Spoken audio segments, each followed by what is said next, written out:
Hey everyone, tonight we're stepping into the harsh, dangerous, and far less glamorous world of medieval assassins. Those shadowy figures who moved through castle corridors and dark alleys, changing history with a blade and a quiet whisper. Movies often make them seem impressive, but the reality is that being a medieval assassin was a miserable way to live. So before you settle in, take a second to like the video and subscribe, but only if you truly enjoy the content here. And let me know in the comments where you're watching from and what time it is there. It's always interesting to see how many people join from different parts of the world. Now, lower the lights, maybe turn on a fan for some soft background noise, and let's slowly move into tonight's story together. Let's make one thing clear. Nobody in the medieval world woke up and thought, you know what? I'd love to stab a nobleman in the throat for 12 silver coins and spend 3 days hiding inside a barrel. Becoming an assassin was never considered a respectable career. It was usually the final stop for people whose lives had already gone badly wrong. Most medieval assassins were not mysterious loners trained in hidden mountain temples. They were desperate peasants, disgraced soldiers, former thieves with steady hands, or people so invisible to society that they could kill someone and still go unnoticed by local records. If you were wealthy, you didn't become an assassin. You hired one. If you owned land, carried a title, or even had livestock to your name, you were part of the system. But if you had escaped prison, built a reputation for solving dangerous problems, and knew how to move unnoticed through a crowded tavern, then someone, somewhere, was probably about to slide a pouch of coins across a table and quietly give you a name. And it was never an easy target. You weren't sent after some harmless turnip farmer. Usually, the target was a corrupt nobleman, a bishop surrounded by wealth, or someone protected by guards, walls, and locked gates. The money sounded tempting, but the task itself was terrifying. By the time most people accepted such work, they believed they had nothing left to lose. No family, no future, and certainly no comforts waiting for them afterward. And there were absolutely no benefits attached to the job. No pension, no recognition, no peaceful evenings off. You couldn't advertise your services with a sign that read, "Quiet eliminations available by appointment." You survived by staying silent, moving quickly, and never discussing your work with anyone. Especially not loudly over drinks at an inn. Oh yes, I travel selling carpets. The stains? Die. So no, people didn't dream of becoming medieval assassins. They ended up there because life had already beaten them down and handed them a hood and a rusted dagger.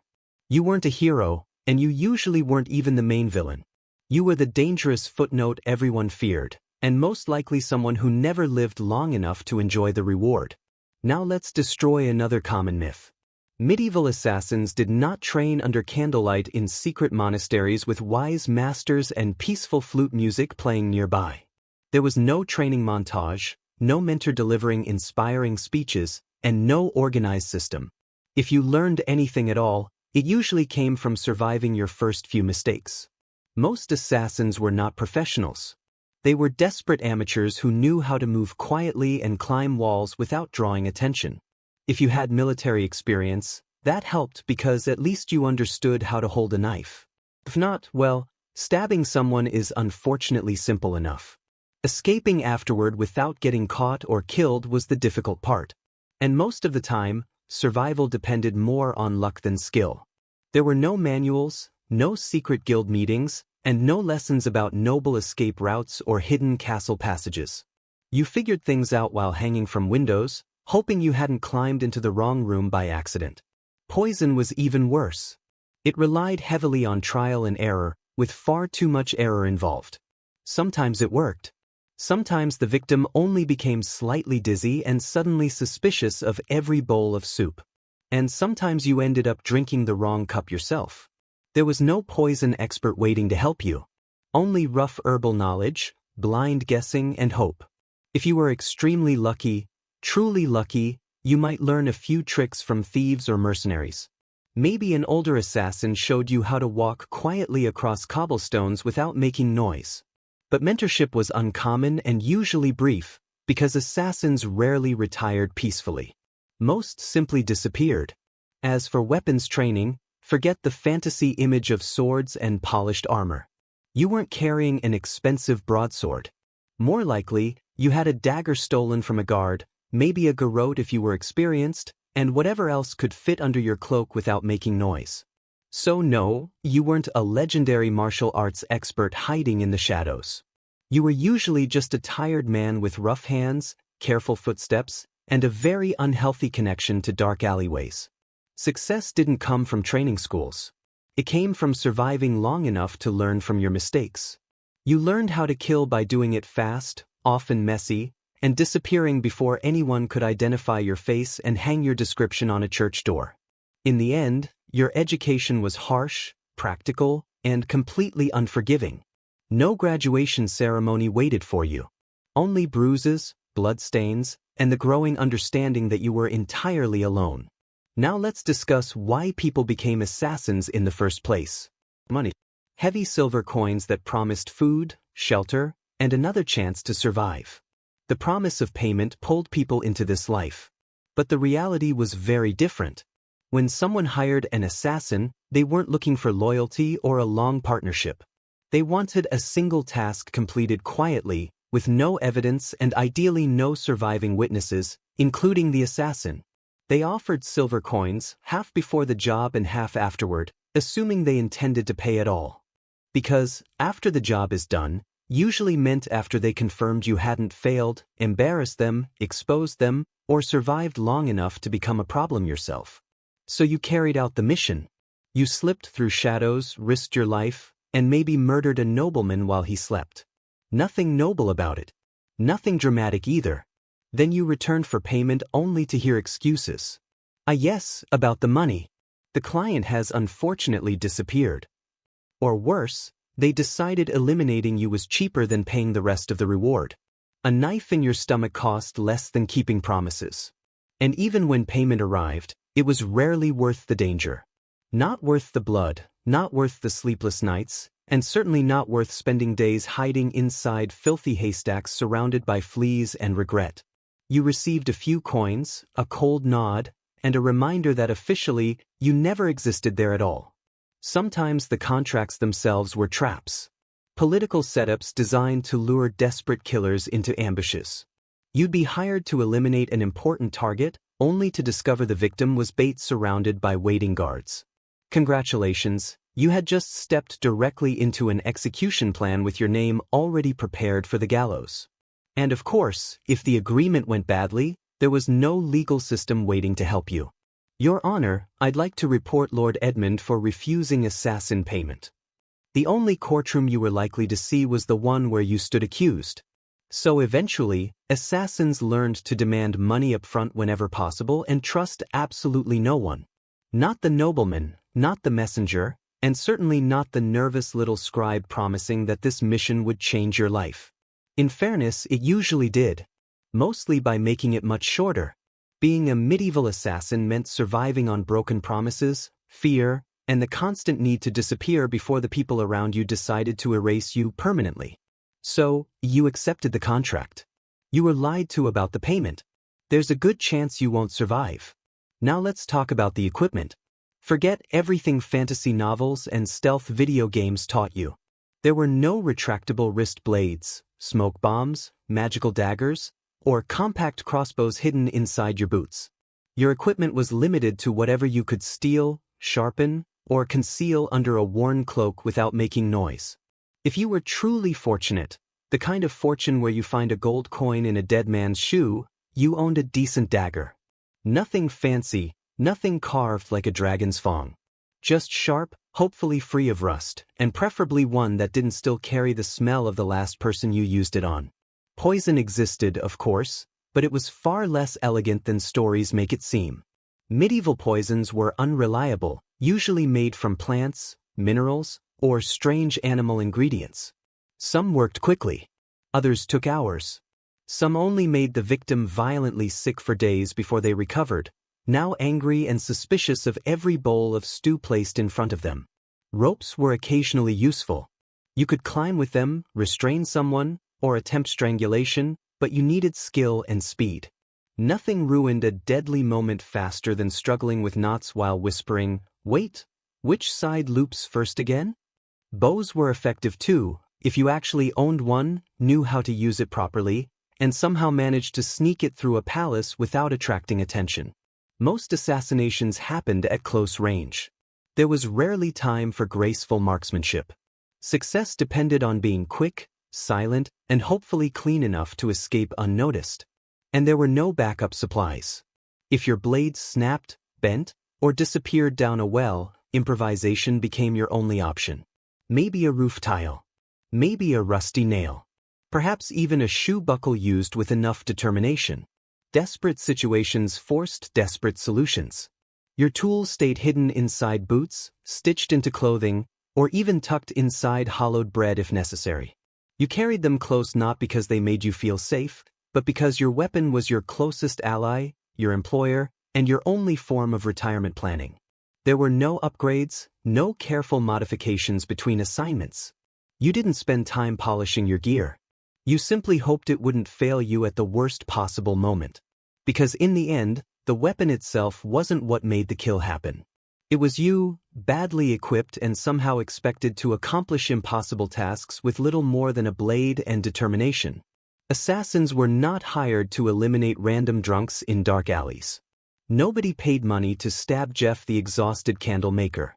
The targets were important people, nobles, bishops, military leaders, and occasionally royalty itself. And those individuals were extremely difficult to reach.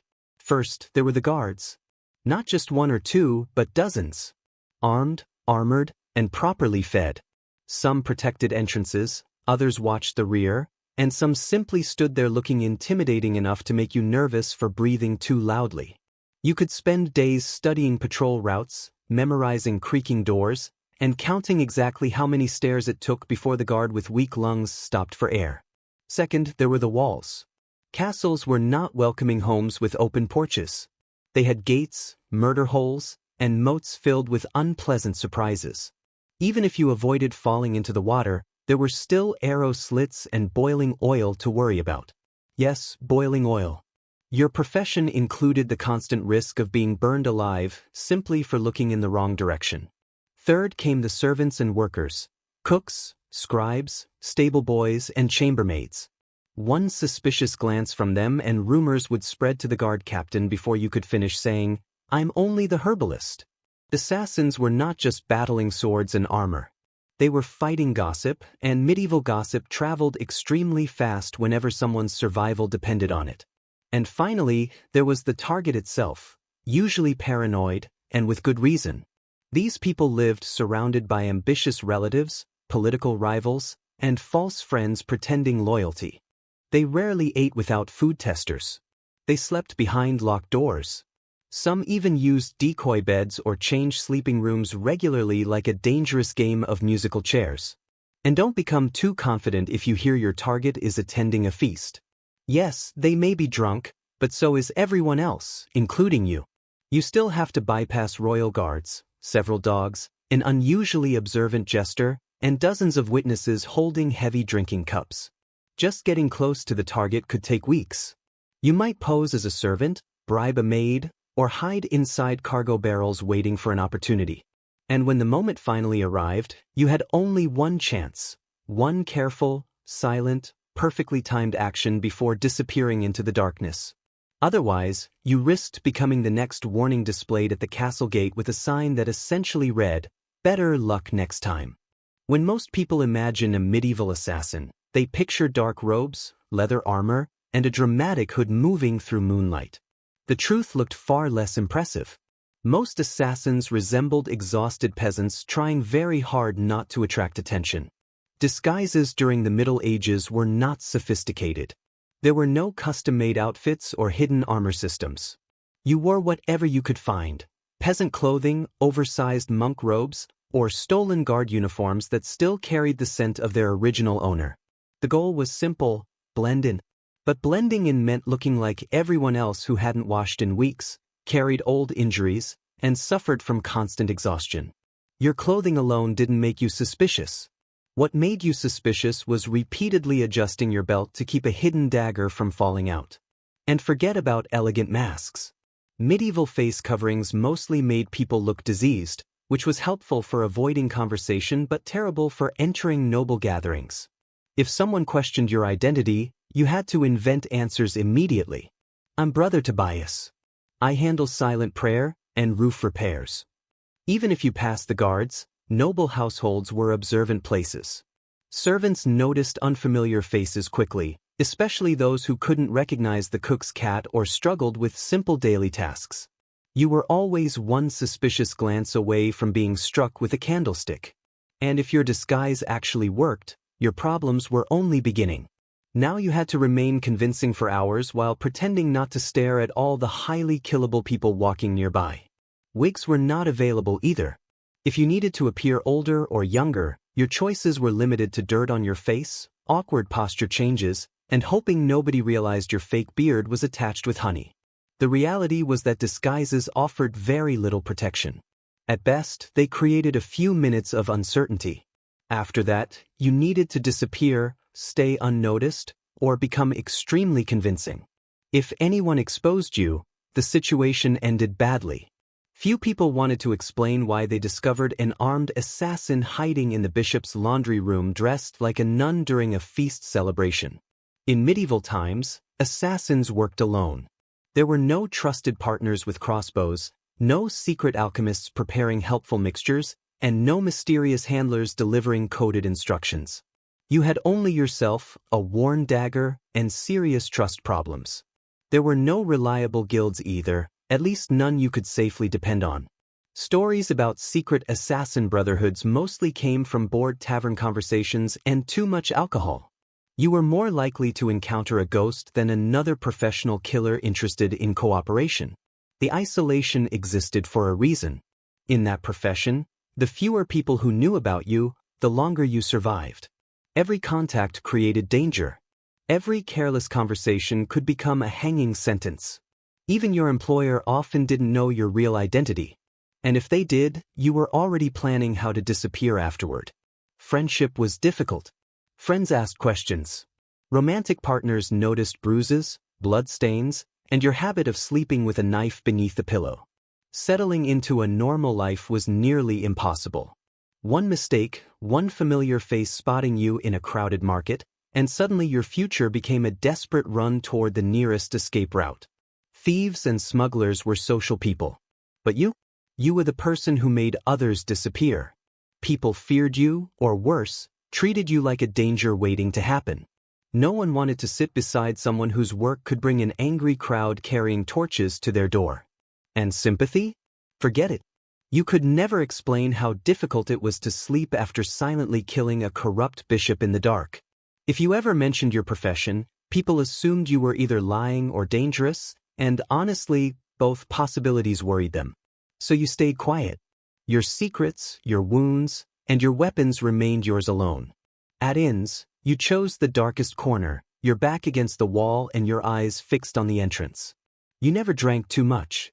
You never stayed longer than one night.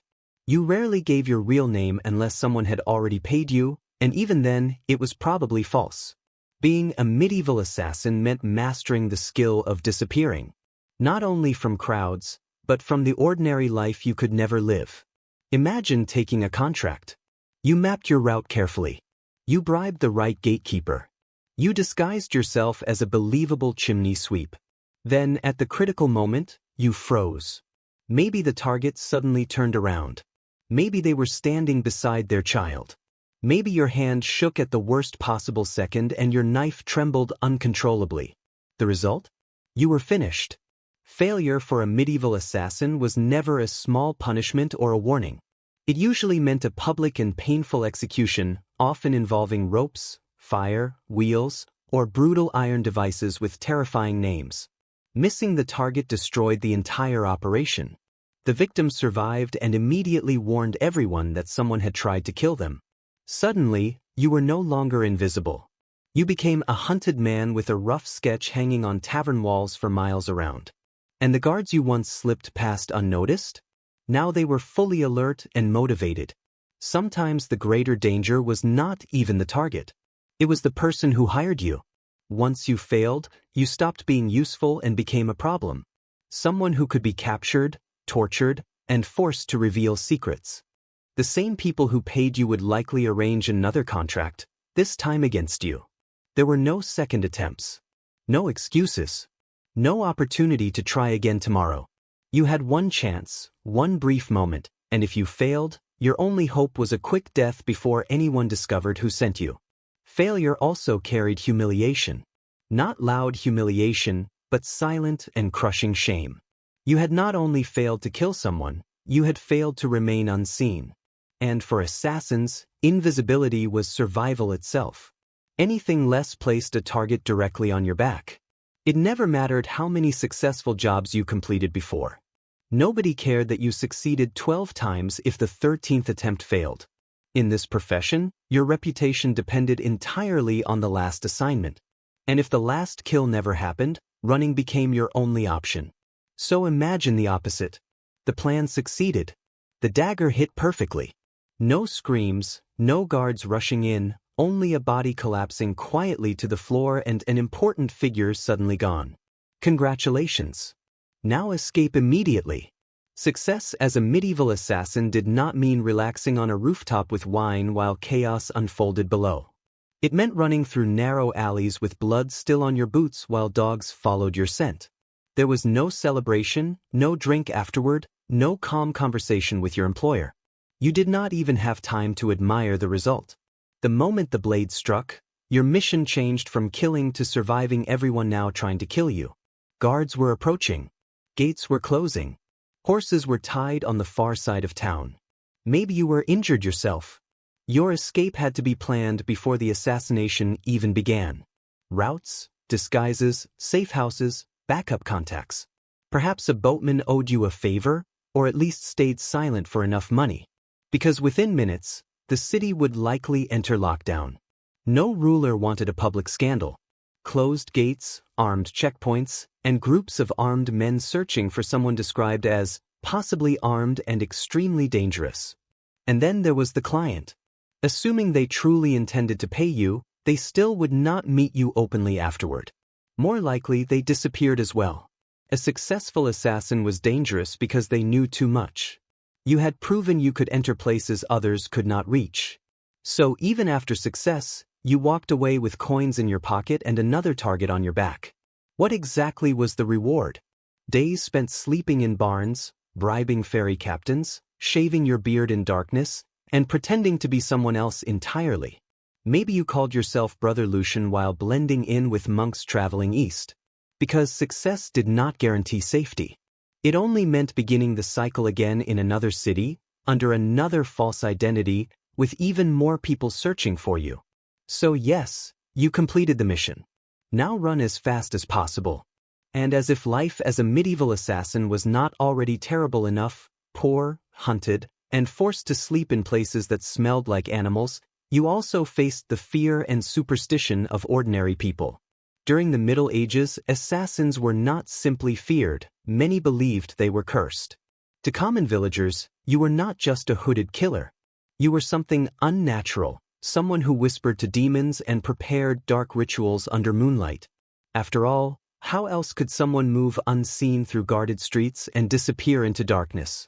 Logic was not always trusted in those times, but superstition was everywhere. Some people believed assassins could change shape. Others claimed holy water was the only way to reveal them. Stories spread that assassins made deals with spirits from the forest and could send death through walls. Imagine entering a village and hearing someone whisper, "Do not look at him. He might curse the child." Even your equipment frightened people. Carrying a dagger meant it must have been forged in a cursed furnace. Using poison was not considered science or chemistry. People viewed it as witchcraft mixed under dark skies with horrifying ingredients. At first, you might think fear worked in your favor because people avoided you. In reality, it made life worse. Superstitious crowds reacted quickly and violently. They did not investigate or ask questions. They threw stones, lit fires, and shouted accusations before anyone could explain anything. Your reputation caused panic. Anytime someone died unexpectedly from illness, accidents, or even choking during dinner, rumors immediately began. Maybe a shadowy killer was responsible. Maybe it was you. You could be hunted simply for being present in the same village where a suspicious death occurred. That meant constant movement. Staying too long invited trouble. Soon enough, a priest might ring the church bell while angry farmers gathered with pitchforks, convinced they were protecting the town. And if anyone found unusual items in your possession, dried herbs, strange coins, or even a foreign accent, suspicion grew instantly. One accusation of sorcery was enough to turn fear into violence.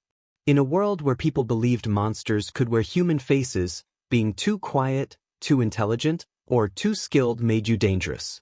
And in medieval thinking, dangerous things were destroyed quickly, often with fire. Then there was poison, the assassin's most silent weapon. A method viewed as elegant and terrifying at the same time. No loud struggle, no clashing steel, no screams echoing through a hallway. Just one sip, a brief moment of weakness, and the job was finished. That was the theory. In reality, poisoning someone in the Middle Ages was less like a perfect secret weapon and more like trying to survive a tavern fight armed with herbs and bad luck. First, poisons were unreliable. There was no purified cyanide or neatly prepared pill labeled instant death.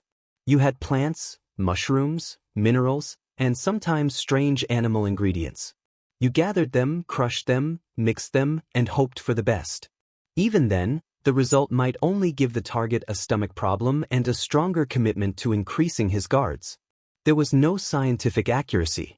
You couldn't measure exact amounts. Too little, and the noble simply vomited and cancelled supper. Too much, and you risked poisoning yourself before the meal even reached the table. Medieval kitchens were also chaotic places. You couldn't casually walk in and sprinkle nightshade into the stew. You had to bribe a cook, pretend to be kitchen staff, sneak in unnoticed, or worst of all, attempt to poison food that passed through several tasters and sometimes even a dog. Yes, a dog. And if your target was wealthy or powerful, meals were handled like military operations. Food was tasted, inspected, blessed, and checked by nearly everyone nearby, from servants to entertainers. By the time the dish reached the noble, it had gone through more security than most royal ceremonies. Even if everything somehow worked, if you managed to slip in the poison, avoid detection, and get the target to eat it, the outcome was still unpredictable. Some poisons acted within hours, others took days. One moment your target could be laughing at dinner, and the next he might be clutching his stomach while demanding advice from an astrologer. And if he survived, people would look for someone to blame. Not the cook. Not the taster. They would look at the quiet person with knowledge of herbs and nervous eyes. So poisoning was never efficient. It was dangerous, slow, and full of risks, almost none of them in your favor. And if you were caught, you didn't receive a quick execution. You were interrogated harshly until you confessed to poisoning everyone from the duke to the household dog. You might think that if you changed history by removing a tyrant, damaging a royal bloodline, or eliminating a political rival, someone would remember your name. Usually they didn't. You were an assassin, and assassins were not meant to be remembered. At best, you became a rumor. A hooded stranger, a foreigner with cold eyes, or the silent man who never finished his drink. You could complete the most famous killing of the century and still end up as nothing more than a mysterious death recorded in official documents. That was the entire purpose. Your client did not want fame or stories attached to the event. They wanted deniability. The fewer people who knew the truth, the safer they remained, and the less likely they were to become victims themselves. So your identity disappeared the moment the job ended, assuming you ever used your real name at all. You didn't sign your work. You didn't boast about it. You didn't collect trophies. Outside the act itself, you were meant to disappear. And if someone actually knew who you were, that person became a risk. In your profession, risks rarely survived for long. There was no honor waiting for you either. No medals for silence. No monuments built for the person who ended a conflict with a single blade in the dark. If nobles wanted statues, they ordered them for themselves. You received an unmarked grave, a wooden coffin, or if events went badly enough, your head displayed on a spike labeled traitor. Sometimes your name survived only as a warning whispered in fear. Don't oppose the king. Remember what happened to Lord Ulrich? and the man responsible disappeared like smoke. That was your legacy. Not glory. Not recognition. Just absence. You were never supposed to leave evidence behind. You were supposed to vanish completely. And if you remained visible long enough for people to know your name, that usually became a fatal mistake. In the medieval world, heroes were remembered. Assassins were erased. So somehow, against the odds, you survived. The target was gone. You even got paid, which by itself felt miraculous. Now all you had to do was stay quiet, avoid attention, and trust your employer to respect the agreement and protect your identity. Right? Wrong. Because in medieval assassination, one rule mattered more than avoiding capture. Never trust anyone, especially the person paying you. Your employer, whether a noble, merchant, or ambitious bishop with flexible morals, did not hire you out of admiration. They hired you because they needed something terrible done, and you were useful in the shadows. Once the task was complete, you became a problem. You knew too much. You knew who ordered the killing, why they wanted it done, when it happened, and how much they were willing to spend. That information made you dangerous not only to their enemies, but to them as well. So what happened next?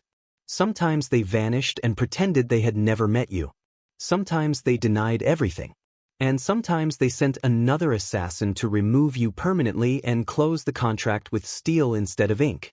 There were even situations where clients hired one assassin for the target and a second assassin to eliminate the first immediately afterward. No refunds, only reduced risk. And if you tried to blackmail your employer or threaten exposure, that was bold but usually fatal. Powerful people in the Middle Ages did not negotiate with assassins. They destroyed them. If your employer possessed even a small amount of honor, which was uncommon, you might actually receive payment and be left alive. But even then, you had to assume someone was still watching from a distance, already sharpening a blade and studying your habits. You were the secret that could never speak openly, the shadow that could never remain in one place. Even success did not earn trust. In their minds, if you killed once, you could do it again. And no one, not even your employer, wanted to become your next target. Now imagine you somehow survived everything. The killings, the lies, the poison, the betrayals. You outlived your enemies, your employers, and perhaps even your own conscience. What then? Retirement? Absolutely not. Medieval assassins did not retire peacefully. There were no farewell celebrations, no cottages beside the sea, and no pensions paid in gold. You did not slowly fade into comfort. You either disappeared or died, and often both at the same time. The problem was simple. You were never truly safe. Even if you abandoned the profession, your past never abandoned you. You carried too many secrets, remembered too many names, and had too much blood connected to your history. People did not want retired assassins. They wanted forgotten assassins, which usually meant dead ones. And even if nobody hunted you, which was never guaranteed, you still lived with the constant fear that someone eventually would. Somewhere, a younger assassin eager to prove himself might already have accepted a contract to eliminate a mysterious figure who was once considered dangerous. So you changed your name again. You moved to a small village where people avoided asking questions. You pretended to limp. You sold herbs. You claimed you once served as a guard. But even then, sleep never came easily. You avoided crowds. You always sat where you could see the door. And beneath the floorboards, next to the dagger you still kept hidden, rested a pouch of coins you never spent because it still carried the memory of the man who paid you. And you could no longer fully trust yourself either. Years of silent murders and sudden escapes changed the way your mind worked. Every knock at the door made you tense. Every stranger traveling the road felt like a possible threat. You stopped allowing yourself to dream because even dreams felt unsafe. You couldn't truly love anyone. You couldn't rest. You couldn't even laugh too loudly. You existed like a ghost pretending to live as a normal man. The reality was that there was no real ending for a medieval assassin. Only a slow and lonely disappearance into obscurity, always moving, always watching, until eventually you vanished into darkness and nobody noticed. And perhaps that was the best outcome you could expect. By now, you've probably realized the truth. Life as a medieval assassin was not mysterious or glamorous. It wasn't honorable, and it certainly wasn't very rewarding. It was a brutal, unappreciated, short-lived existence hidden beneath blood-stained clothing and followed by enemies who constantly wanted you dead. You wouldn't survive long, maybe not even a single day, because you would begin with the wrong expectations. You would imagine yourself calm, controlled, and invisible in the shadows. But in reality, you would be cold, starving, exhausted, and only one mistake away from execution. You would enter a town with your cloak wrapped tightly around you, prepared for the mission, only to learn your target had already changed locations. The guards might be drunk, but still dangerous enough to kill without hesitation. And the stable boy you paid for information may have already betrayed you in exchange for ale and a small meal.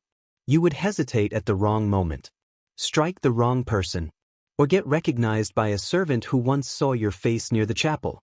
Suddenly, you are no longer hidden in the shadows. You become the center of attention. You become the problem. Then what happens? You run. But you are unfamiliar with medieval roads and conditions. The mud, broken pathways, uneven cobblestones, and the endless chaos of animals crowding the streets. You slip, fall, and get captured by a frustrated guard named Thomas who is simply looking for someone to take his anger out on. And even if you somehow survive that situation, the aftermath is no better. No trusted allies. No honor. No future waiting ahead. Only rumors, suspicion, and the growing understanding that success changes very little. At best, you might grow old alone under a false identity in a distant village where people still fear myths and spirits. So no, you wouldn't survive long. And honestly, you should never want to try. The assassin's life was not admirable.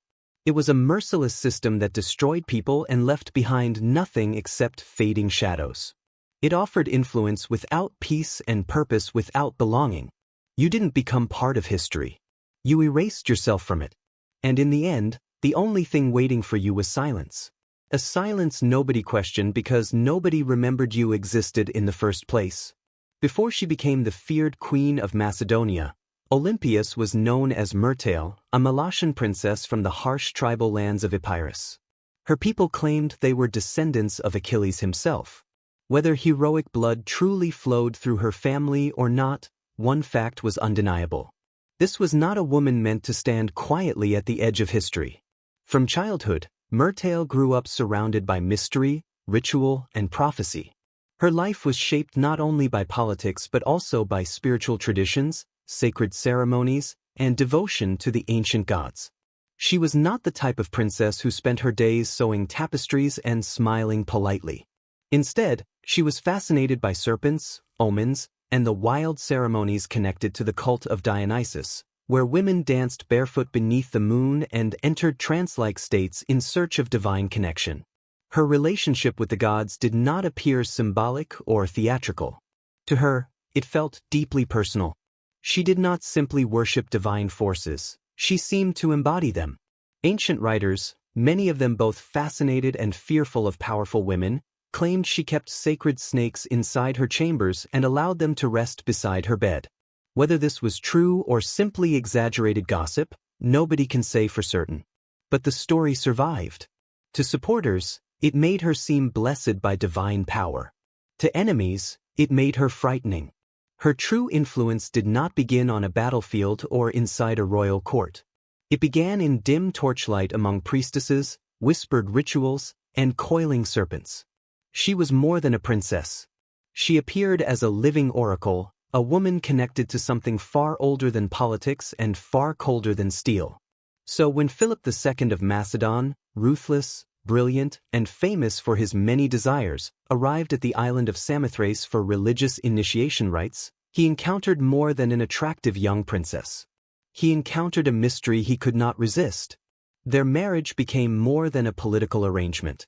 It became a meeting of prophecy and ambition. And from the start, it was surrounded by omens.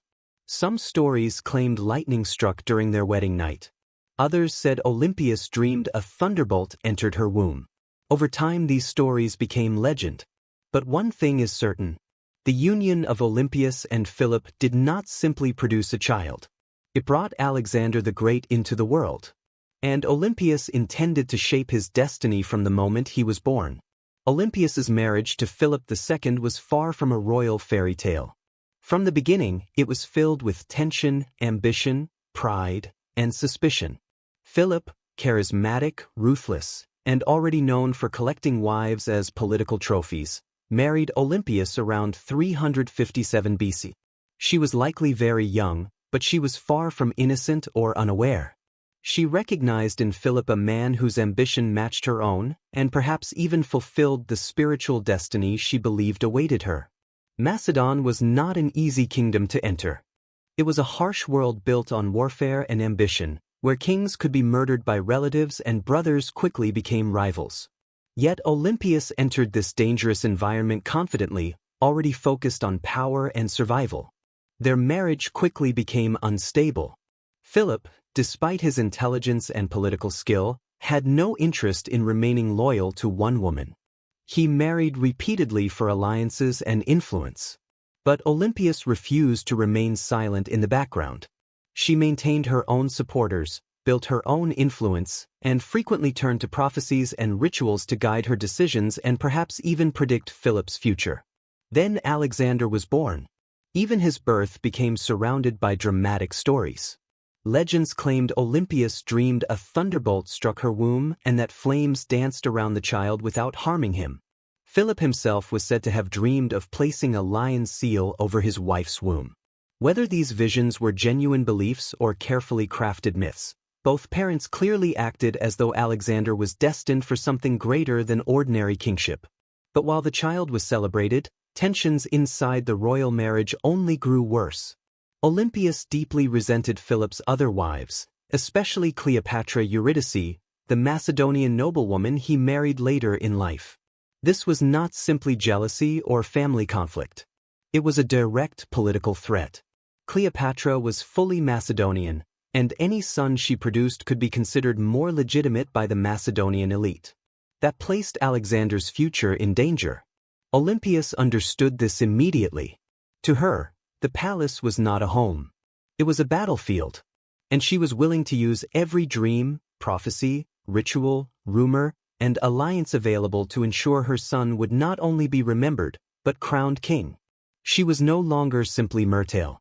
She had become Olympias, and anyone who threatened her son's future would eventually face her anger. By the time Alexander reached his teenage years, the Macedonian palace at Pella had transformed into a center of political conflict filled with hidden insults, strategic maneuvering, and personal rivalries. Olympias was no longer fighting only for influence. She was fighting to survive. She understood that the royal court was full of dangerous rivals. But she was also the one who had taught many of them how power truly worked. Philip II had started to grow distant from her. He spent more time on military campaigns, drank more heavily, and perhaps most troubling of all, paid closer attention to his Macedonian advisors. The final setback came when he married a young noblewoman named Cleopatra Eurydice, not to be confused with the famous Cleopatra of Egypt. This Cleopatra was Macedonian by birth, and her uncle, Attalus, was one of Philip's leading generals. For Olympias, this was more than a personal betrayal. It was a direct challenge. The wedding celebration quickly turned into a disaster. During the feast, a drunken Attalus insulted Olympias and Alexander, openly questioning Alexander's legitimacy. Was he truly Philip's son, or was he the child of a god, as Olympias often suggested? The remark was intended to humiliate them, but Olympias turned the story to her advantage. Let people talk. Let them believe her son carried divine blood.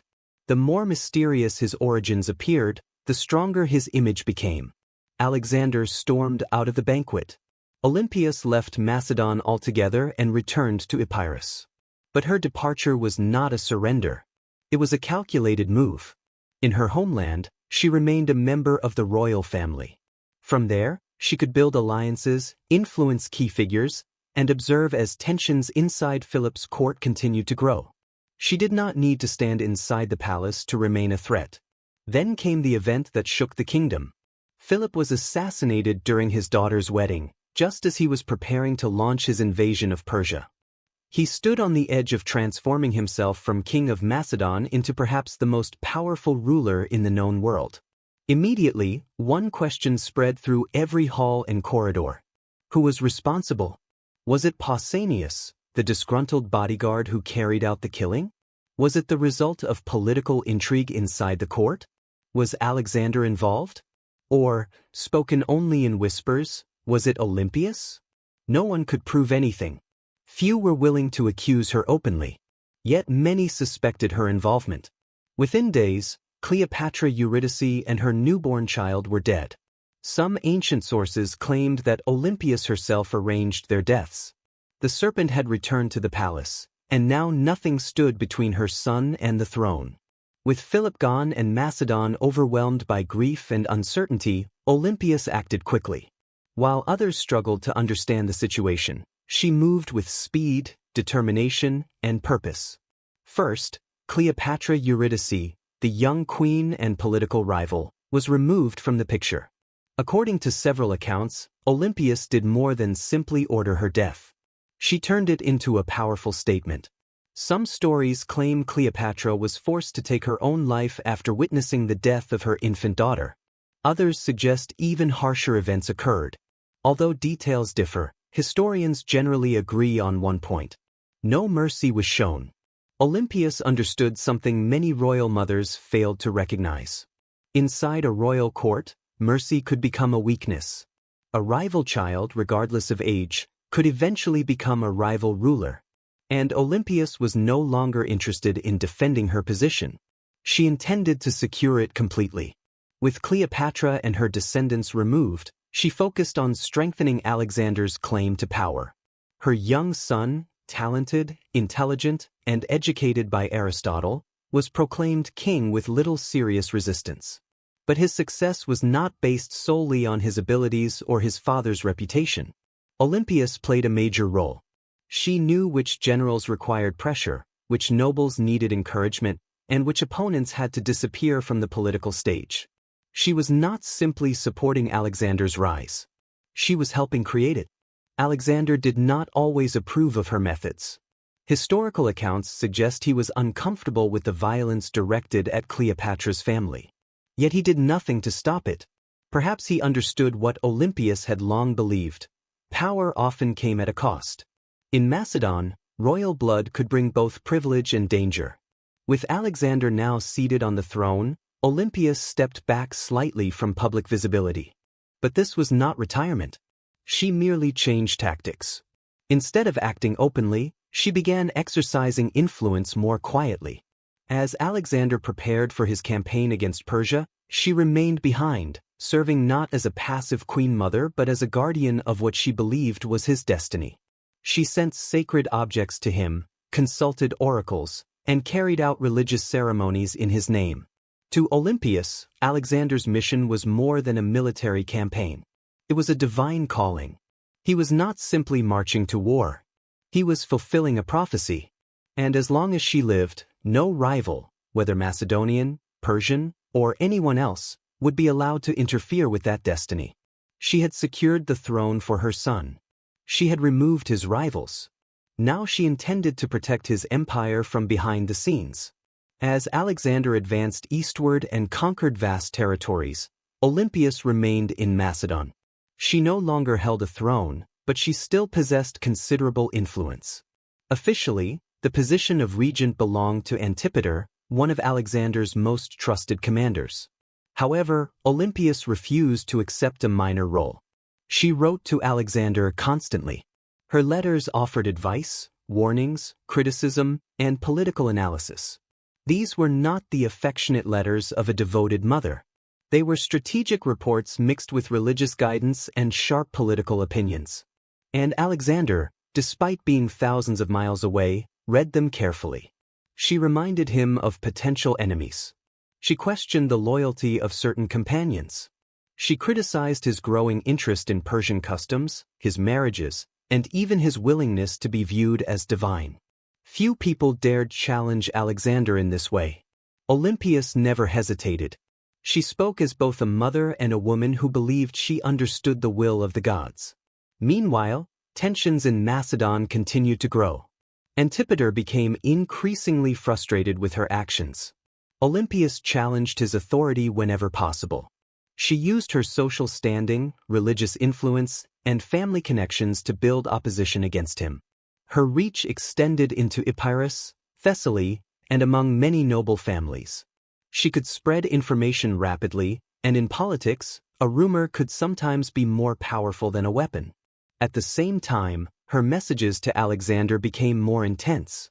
She warned him repeatedly about Antipater's ambitions, presenting him as another Philip, someone capable of betrayal and seizure of power. Whether she genuinely feared him or simply worried about losing influence, she continued urging Alexander to take action. Alexander remained cautious. He depended on Antipater to maintain stability in Greece while he fought across Asia. As a result, the conflict between Olympias and the general continued to deepen. Olympias watched and waited, but beneath her religious authority and maternal concern, frustration was growing. She had survived years of political conflict and palace rivalries. She had no intention of allowing an aging military commander to dominate the kingdom she helped shape. As Alexander's empire expanded from the Aegean Sea to India, Olympias believed new dangers were emerging. He was taking on too many responsibilities. He trusted too many foreign advisors. In her view, he was moving further away from both his mother and the divine forces that had guided him. She believed his victories were the result of divine favor, and in part her own efforts. And if Alexander ever forgot that, Olympias was prepared to remind him, even if the king in question was her own son. When news arrived in Macedon that Alexander had died in Babylon in 323 BCE, it did not come as a celebration or a public announcement. It arrived like a devastating blow. For Olympias, this was not simply the death of a son. It was the destruction of the world she had spent decades building. The child she had raised, the ruler she believed was chosen by destiny, was gone. And he left behind no clear heir, no uncontested successor, only uncertainty. The vast empire he created was already beginning to break apart. His generals, the men who claimed to continue his legacy, were dividing his territories among themselves. Antipater still controlled Macedon and Greece, and he remained firmly opposed to Olympias. At the same time, her daughter Cleopatra, Alexander's sister, became the target of marriage proposals from powerful generals, each hoping to strengthen their claim to authority through her royal bloodline. Olympias immediately recognized the danger. She understood exactly what was approaching. Civil war was no longer a distant possibility. It was unavoidable. But she no longer had Alexander. What remained was his bloodline. His young son, Alexander IV, born to Roxana, the Bactrian princess Alexander had married. Roxana, still in Macedon, was exposed to danger. The boy was even more vulnerable. Olympias understood that the infant was now the last genuine link to her son's legacy, and that made him a target. At the same time, it also made him a powerful political asset. She aligned herself with Roxana and the child, determined to protect them while using the boy's rightful inheritance to strengthen her own position in the political struggle. But the situation was changing. The generals who had once followed Alexander had no desire to submit to his widow or his mother. They now possessed armies, ambitions, and long-standing rivalries. Olympias remained unfazed. She had already dealt with conspirators, rivals, and kings. A group of ambitious warlords wearing crowns and carrying stolen authority would not intimidate her. So she planned carefully. She waited and observed as Antipater died and was succeeded by his son, Cassander, a man known for his cold determination and complete lack of patience for the old queen's political strategies. It was only a matter of time before these two powerful figures came into conflict. On one side stood the mother of Alexander, determined and relentless. On the other stood the calculating Cassander, who wanted her influence erased forever. Alexander was gone, but his presence still lingered across the empire. And Olympias remained within that shadow, waiting for the right moment to strike. Years after Alexander's death, while his empire was breaking apart through civil war, Olympias made her boldest move yet. She returned to Macedon not as a grieving mother, but as a force determined to reclaim power. The regency had fractured. Cassander, the son of her old rival Antipater, was steadily consolidating authority. Meanwhile, Roxana and the young Alexander IV were effectively prisoners. Olympias recognized the danger immediately. If she failed to act, her grandson's future, and perhaps his life, would soon disappear. She reached an agreement with Polyperchon, an aging general who still retained a measure of legitimate authority. Olympias would return not to negotiate, but to govern. Supported by Polyperchon, she entered Macedon at the head of an army. The moment she arrived, the political landscape shifted. Cities opened their gates. Soldiers switched allegiance. Even some of her former opponents hesitated. Despite her age, the name Olympias still carried enormous influence. Then came her campaign of revenge. One by one, she targeted Cassander's supporters. Eventually, she captured Philip III Aridaeus, Alexander's mentally impaired half-brother and the kingdom's puppet king. She ordered his execution. According to several historical accounts, his wife Eurydice was captured and given the option to take her own life. When she refused, Olympias reportedly ordered her execution by strangulation. It was a harsh display of power hidden behind royal custom. As always, Olympias presented her actions as an act of justice. Her message was unmistakable: only Alexander's bloodline possessed the legitimate right to rule. Everyone else was merely claiming authority they did not deserve. For a brief but intense period, Olympias controlled the kingdom. She had restored the dynasty. She had punished those she considered traitors. She had reminded Macedon what royal authority looked like when exercised by someone with nothing left to lose. But power in Macedon was unstable and short-lived. Cassander remained active, calculating his next move and waiting for the right opportunity. Eventually, he returned. His army was larger. His resources were greater. His determination was stronger than ever. One by one, Olympias' allies began to abandon her. Polyperchon's influence declined. The balance of power shifted. Now isolated in the fortress of Pydna, Olympias watched as her enemies closed in around her. She had ignited the conflict. Macedon had been consumed by it. Now the consequences had reached her doorstep. Olympias, once one of the most feared women in the ancient world, found herself trapped within the coastal fortress of Pydna. She was surrounded by the army of Cassander, who intended to complete what his father had begun. Yet Olympias did not beg for mercy. For nearly a year, she endured the siege with remarkable determination. Food supplies diminished. Disease spread through the fortress. Supporters disappeared. Still, within those walls, she maintained the same commanding presence that had once influenced kings. Until the very end, she carried herself not as a captive, but as the mother of a figure many considered almost divine. Cassander remained cautious. He understood that killing Olympias carried political risks. Even now, her reputation protected her. She was still the mother of Alexander the Great. Executing her could be viewed as an attack on Alexander's memory itself. So he offered terms. Surrender, he promised, and her life would be spared. Olympias had lived too long to trust royal guarantees. She had witnessed countless promises broken by those in power. Yet starvation was no longer simply an inconvenience. It had become a death sentence. Eventually her defenders collapsed. Her followers surrendered. And Olympias, unyielding until the end, was handed over to her enemies. Cassander chose not to execute her personally. Instead, he delivered her to the relatives of those she had ordered killed during her brief return to power. He allowed them to determine her punishment. They sentenced her to death. Yet something remarkable happened. When the executioners arrived, none of them dared deliver the first strike. Olympias stood before them calm, silent, and dignified. Her gaze remained fixed upon them. These were Macedonians who had grown up hearing stories about her rituals, prophecies, and sacred snakes. They had celebrated her son as a living god. Now she stood before them as an elderly woman surrounded by legend. And no one found the courage to swing the sword.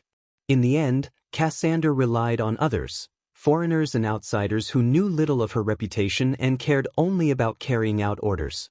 And so Olympias was finally killed. There was no grand ceremony. There was no honor, only silence. Her death effectively marked the final collapse of Alexander's bloodline as a meaningful political force.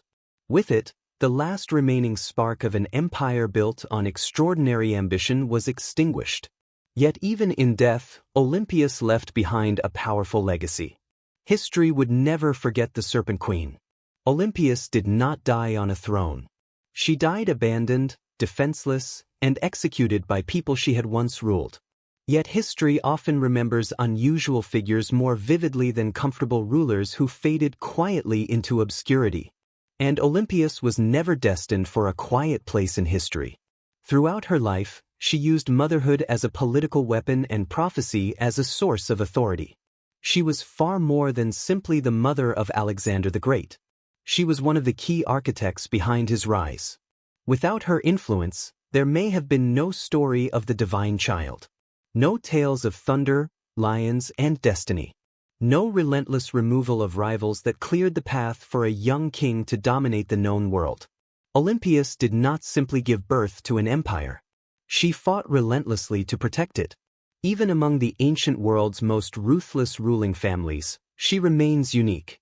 Unlike figures such as Cleopatra, she did not personally lead armies across battlefields.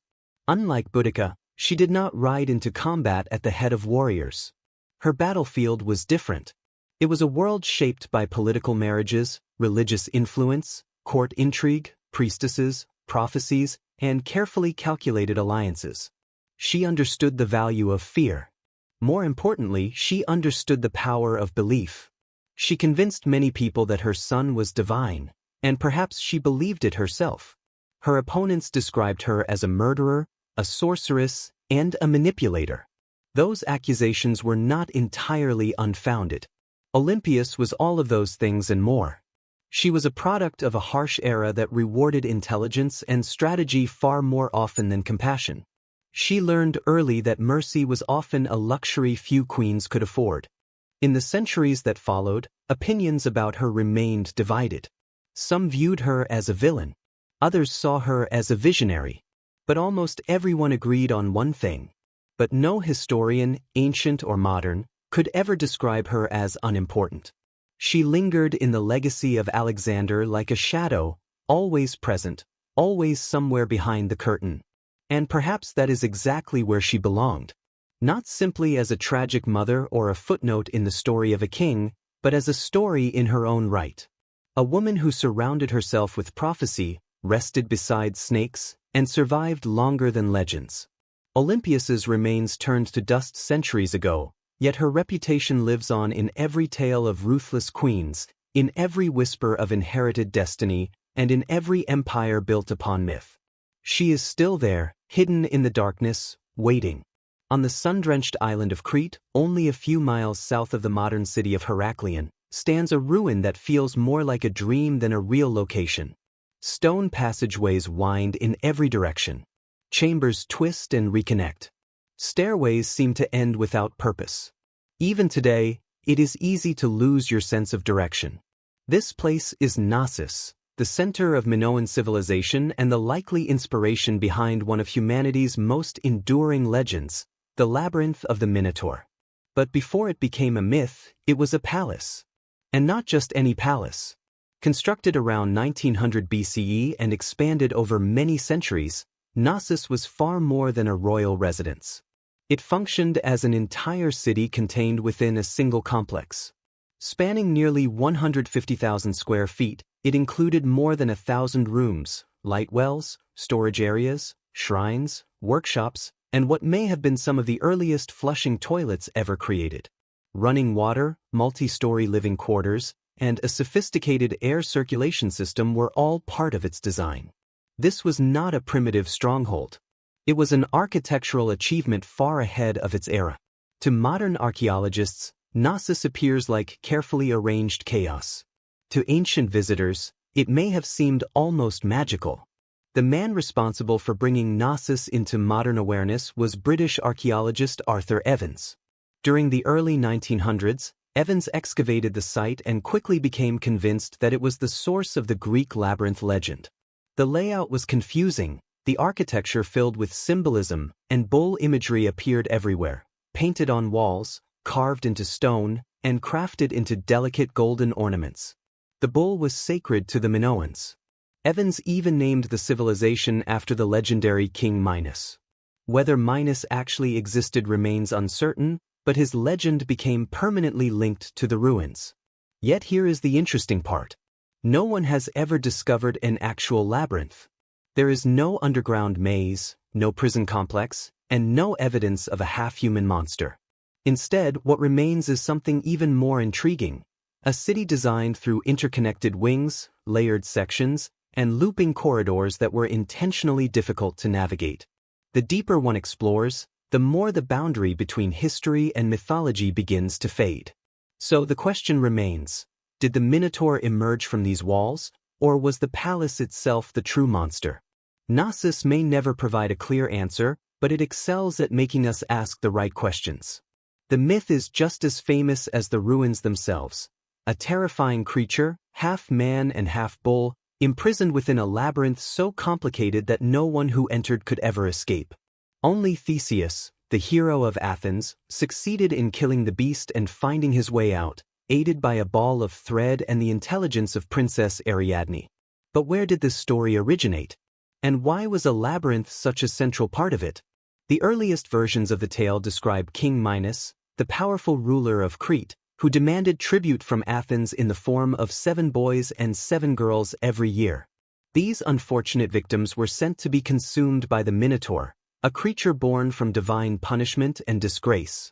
Confined within a hidden maze, the Minotaur represented the darker side of power, something savage concealed behind magnificence and authority.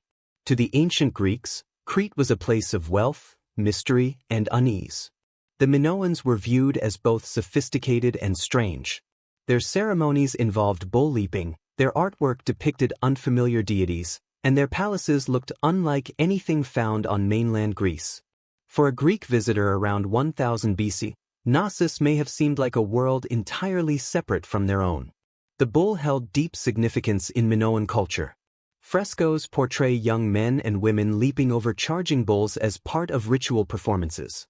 Stylized bull horns, known as horns of consecration, appeared on rooftops and sacred altars.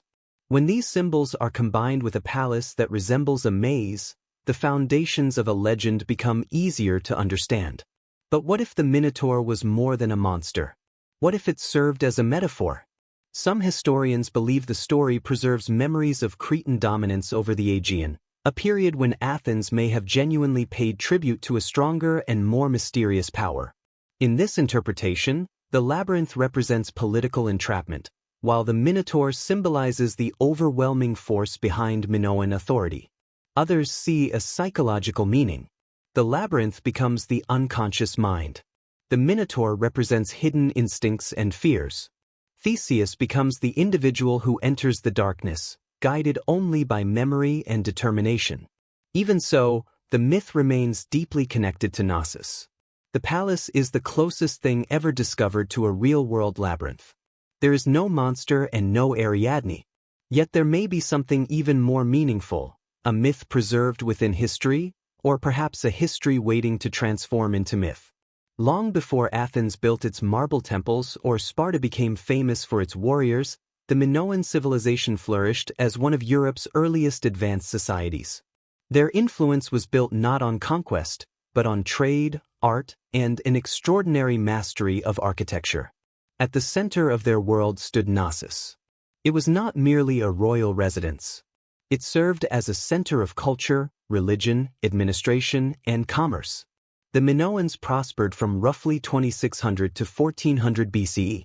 Based on Crete, they established an extensive trade network that connected Egypt, Mesopotamia, the Levant, and even distant regions of Spain.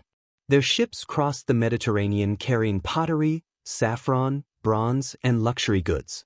Rather than relying on massive armies, they relied on connections and exchange. That strategy, more than military power, brought them prosperity.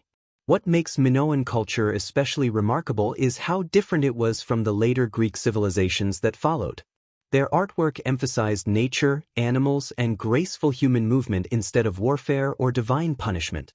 Frescoes show dancers, dolphins, and athletes performing bull-leaping rituals. Their goddesses also stand apart. Powerful female figures, often depicted holding snakes, appear throughout Minoan art. These symbols may have represented fertility, protection, transformation, or spiritual authority. At the center of everything stood Knossos, not a fortress perched on a mountain, but a vast complex located within a fertile valley. The absence of large defensive walls suggests that the Minoans either felt secure on their island or possessed enough influence that major defenses were unnecessary. Their confidence was reflected in their architecture. Multi-story structures, column-lined courtyards, and advanced plumbing systems reveal a society that was remarkably advanced for its age. Yet despite their achievements, the Minoans left behind no written records that modern scholars can fully understand. Their primary script, Linear A, remains undeciphered. We do not know what they called themselves. We do not know the exact beliefs of their rulers, the prayers they spoke, or what truly occurred within the walls of Knossos. What remains are their ruins, their artwork, and their lasting influence, later absorbed by the Mycenaeans and echoed throughout Greek mythology. The Minoans were not simply builders of palaces. They were creators of mystery. And Knossos was not merely a structure. It was the living heart of a civilization that shone briefly across the Aegean like sunlight on water before disappearing. Yet some believe its echo still moves through the maze. To walk through Knossos is to walk through time itself, layered, complex, and beautiful. It is not only the scale that leaves an impression. It is the design. Rooms open into other rooms. Corridors branch off and disappear. Light wells pass through the center of the structure. Staircases twist into shadowed spaces or suddenly open into bright courtyards. Very little follows a straight path. It's easy to understand why ancient visitors may have spoken of a labyrinth. Knossos was more than a palace. It functioned like a living system. Covering an estimated 150,000 square feet, the complex contained more than 1,000 rooms, some small and practical, others large and impressive. These spaces were not arranged at random. They served specific purposes, including workshops, storage areas, shrines, living quarters, and throne rooms.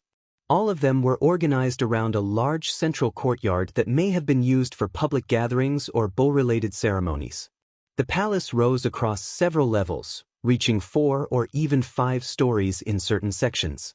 Builders took advantage of natural slopes and constructed terraces to expand the site. Navigating the complex without becoming disoriented would have required familiarity, instinct, or perhaps a guiding thread like the one associated with Theseus. Yet beneath this apparent complexity lies remarkable planning. The Minoans developed advanced systems of passive ventilation, using air shafts and open stairways to cool interior spaces. Rainwater was directed through clay pipes, and the palace featured flushing toilets long before such systems became common elsewhere. One of the most famous sections is the so-called throne room, named after the alabaster seat built into the wall and surrounded by benches. Frescoes of griffins, legendary guardian creatures, decorate the area. Was this the seat of a priest-king, a sacred chamber dedicated to a goddess, or a ceremonial court? The answer remains uncertain. The walls themselves tell stories through color. Bright frescoes show dolphins swimming above bathing areas, women wearing elegant layered skirts, and young people leaping over bulls in midair. These images were more than decoration. They reflected identity, culture, and a close relationship with nature and the sea. As visitors move deeper into Knossos, the layout becomes increasingly confusing. Certain sections appear intentionally intricate, almost as though they were designed to challenge orientation. This may be one reason the labyrinth legend emerged. Perhaps it was not originally a prison for monsters, but a palace that seemed alive. A place that inspired wonder, ritual, and a subtle sense of unease. There were no mythical beasts hiding behind doors. Instead, there was a structure designed to make people question their surroundings and wonder what lay beyond the next turn. Knossos was not merely an administrative center or royal residence. It was also a sacred place, an architectural reflection of the Minoan worldview, filled with ritual, symbolism, and spiritual meaning. Unlike later Greek sanctuaries, there were no towering temples dedicated to Zeus or grand marble shrines honoring Athena. The spiritual life of Knossos was expressed more quietly, woven directly into the palace itself. Shrines were tucked into corners. Pillars stood like sacred markers. Stylized horns appeared on rooftops and altars. Throughout the complex, the image of the bull is repeated again and again, suggesting a strong connection between religion, nature, and this respected animal. The Minoans did not appear to fear bulls. Instead, they honored them. The famous bull-leaping fresco from Knossos is not simply an athletic scene. It may represent a religious ritual. Young men and women are shown vaulting over a charging bull in a display that combines danger, skill, and elegance. This was likely more than entertainment. It may have been a sacred performance, an offering to the gods, or a symbolic victory over disorder and chaos. Another important discovery came from storage rooms beneath the palace. There archaeologists found the famous snake goddess figurines, among the most recognizable artifacts of Minoan culture. Depicted with bare chests, raised arms, and snakes wrapped around their hands or bodies, these figures project confidence and authority. They do not appear as passive idols. Instead, they seem to represent guardians of the household, fertility, and perhaps life itself. To the Minoans, snakes symbolized renewal, rebirth, and mystery. They were creatures connected to both the earth and the underworld. The rooms where these objects were discovered suggest the presence of household shrines or ritual spaces, quiet sacred areas hidden within the busy heart of the palace. When combined with the frescoes, symbolic horns, altars, and maze-like corridors, the entire complex begins to resemble a ritual machine, a place designed not only for daily life but also for interaction with the divine. There was no single central temple at Knossos because the palace itself fulfilled that role. Its design, artwork, and organization reflected a worldview in which the sacred and the ordinary were inseparable. This was a place where mythology became architecture, where a corridor could symbolize a path to the gods, and where echoes through stone chambers may once have carried whispered prayers. Knossos did not simply shelter people. It also provided a home for the gods. For centuries, Knossos stood as a symbol of prosperity, innovation, and cultural achievement. Then something changed, something sudden and still not fully understood. By around 1400 BCE, the palace had been abandoned. The frescoes slowly deteriorated, and the Minoan civilization that once dominated the seas disappeared like mist over the Aegean. What happened? Many theories have been proposed. Some focus on natural disaster. Around 1600 BCE, the volcanic island of Thera, modern-day Santorini, experienced one of the largest eruptions in human history. The explosion was so powerful that it likely generated tsunamis that struck Crete's northern coastline, damaging ports and agricultural lands. Ash clouds may have reduced sunlight, harmed crops, and disrupted regional climate patterns. Although Knossos was not immediately destroyed, the consequences of the eruption may have weakened the civilization economically, politically, and spiritually. Others point toward conflict. By 1450 BCE, the growing power of the Mycenaeans from mainland Greece may have taken advantage of Minoan vulnerability. Archaeological evidence suggests that Knossos continued to be occupied for a time, but significant cultural changes followed. The artwork became more military in character. Linear A, the Minoan writing system, was replaced by Linear B, the script used by Mycenaean administrators. The palace that once celebrated snake goddesses and bull-leaping ceremonies now operated under a different cultural influence. Some scholars argue that the Mycenaeans did not conquer Crete in a single invasion. Instead, they may have gradually absorbed the island through trade, influence, and eventually political control. Others believe that internal problems, including social unrest, political instability, or failures within the ruling class, played an equally important role. What is particularly notable is the limited evidence of large-scale violence at the site.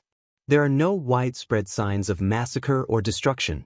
Knossos did not appear to end in a dramatic catastrophe.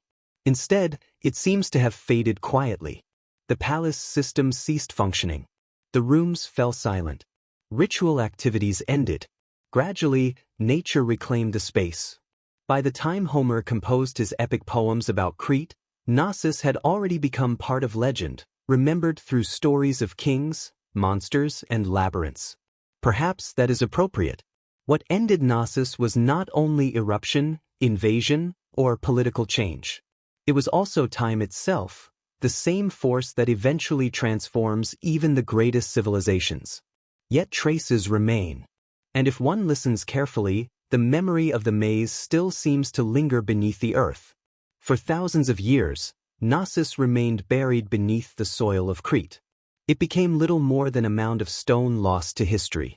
Its name faded, its stories changed, and its walls disappeared beneath olive groves and layers of dust. That changed when one man chose to pursue a legend. His name was Sir Arthur Evans. He did not simply rediscover Knossos. He also reshaped the way the world would understand it. In 1900, Evans, a British archaeologist known for his enthusiasm and deep interest in Homeric traditions, acquired the land covering the ancient site. Local farmers had already uncovered unusual seals and artifacts, suggesting that something significant lay beneath the ground. Evans began excavating. What he uncovered transformed understanding of the Aegean world. Beneath the soil stood a palace so large, so intricate, and so technologically advanced that Evans became convinced it was the legendary home of King Minos. The frescoes, the symbolic horns, and the extraordinary architecture all seemed to support a single conclusion in his mind: the Palace of the Labyrinth. But Evans was more than an archaeologist. He was a storyteller, and at times a controversial one. He named the people who built Knossos the Minoans, after Minos. He interpreted symbols, reconstructed frescoes, and restored parts of the palace using reinforced concrete, a decision that has received both praise and criticism. Some consider it visionary, while others see it as destructive. This is because what visitors see at Knossos today is partly an ancient ruin and partly an Edwardian reconstruction. Yet Evans achieved something no one else had attempted. He brought Knossos back into public awareness. He offered Europe a window into a Bronze Age world that existed long before classical Greece, a civilization filled with art, mystery, and maritime sophistication. He also uncovered the still undeciphered Linear A script, raising new questions about language, literacy, and the limits of what we can truly understand about the ancient world. But Evans did more than uncover stone structures. He revived a legend and forced historians to recognize that behind the story of the labyrinth stood something real, something intricate, and deeply human. There was a palace that felt like a maze, a civilization that disappeared into history, and a man who dug beneath the earth only to uncover a story far stranger and more remarkable than he had expected. Knossos had remained silent for nearly 3,000 years. Evans was the one who awakened it. When you walk through Knossos, you are not simply exploring architecture. You are moving through a language of symbols. Frescoes, carvings, and patterns appear everywhere. Yet the Minoans left behind no equivalent of a Rosetta Stone. Their primary writing system, Linear A, remains undeciphered. As a result, instead of reading their words directly, we must study the messages painted on plaster, carved into stone, and embedded within decorative designs. What exactly were they trying to communicate? The art of Knossos is unlike almost anything else from the ancient world. There is no overwhelming focus on warfare, no endless displays of kings, generals, or battle-hardened heroes. Instead, we see nature. Dolphins leap through the sea. Lilies bloom. Birds soar through the air. Sacred bulls appear repeatedly. Human figures are shown as graceful and energetic, often dancing or participating in rituals. Even scenes that suggest danger contain a sense of rhythm and elegance. The Minoans were not recording military victories. They seemed more interested in celebrating life, natural cycles, and perhaps even a broader cosmic order. The most famous symbol, however, is the double axe, known as the labrys. It appears throughout Knossos, in shrines, on frescoes, and carved into stone surfaces. The double axe is widely believed to have been a religious symbol, possibly connected to female divinity or celestial cycles. Some scholars have even suggested that the word labyrinth may originate from the word labris, meaning that the labyrinth was not originally a maze at all, but rather a house of the double axe, a sacred place instead of a trap. Another important symbol is the horns of consecration, stylized representations of bull horns placed atop walls and altars. These likely served as religious markers, separating sacred areas from ordinary spaces. When combined with the many depictions of bulls and bull-leaping ceremonies, it becomes clear that the animal held deep spiritual importance. Whether it symbolized fertility, nature, divine power, chaos, or something else entirely remains uncertain. Scholars continue to debate its meaning. What is certain is that the bull appears everywhere. Even the design of Knossos itself may have carried symbolic meaning. Some archaeologists believe the complex was built not only for practical purposes but also to reflect celestial or seasonal patterns. Its winding corridors and interconnected rooms may have represented a symbolic journey through life, death, and perhaps even the underworld, a spiritual maze rather than a physical prison. Yet without a fully deciphered script, every interpretation balances carefully between evidence and imagination. The Minoans communicated through symbols more than written stories.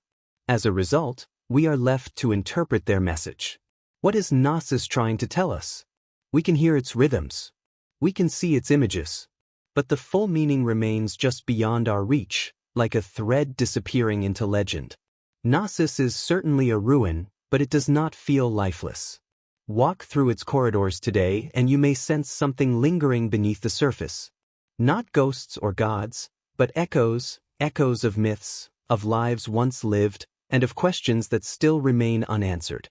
Thousands of years after its decline, Knossos continues to captivate us. Tourists wander through its halls. Archaeologists continue searching for clues. Writers create new stories inspired by its mystery. The Minotaur may belong to mythology, but the feeling of the labyrinth is very real. We do not know exactly who ruled Knossos. We do not know the names of its kings, queens, or priests. We do not know the prayers they spoke or the laws they followed. But we do know they valued beauty. We know they respected nature. We know they understood the balance between architecture and art, between ritual and daily life. And we know they came first. Before the Parthenon, before Rome, before the Hebrew temples or the great Persian palaces, there was Knossos. A palace that was also a city that was also a temple that may have also been a story, because perhaps that is what the labyrinth truly represents. Not a prison, not a puzzle, but a narrative carved into stone, a myth expressed through architecture. The legend of the Minotaur did not emerge from nowhere. It grew from this place, from the complexity of its corridors, the significance of its bull rituals, and the wonder it inspired in generations seeking to understand it. The Greeks transformed it into mythology. We transformed it into archaeology. But at its heart, Knossos has always been both. Today, we can walk through its ruins in daylight. We can photograph them, map them, and even reconstruct their frescoes. Yet the mystery remains. The boundary between history and legend still shimmers like heat rising from stone. Perhaps that is why Knossos endures. It does not provide every answer. Instead, it reminds us that history is not always something to be solved. Sometimes it is something to be experienced. And Knossos, ancient, complex, and only partly remembered, is not simply a location on a map. It is a question. One that draws us deeper with every step. And like Theseus, we are all still following the thread. Ancient engineers knew exactly what they were doing.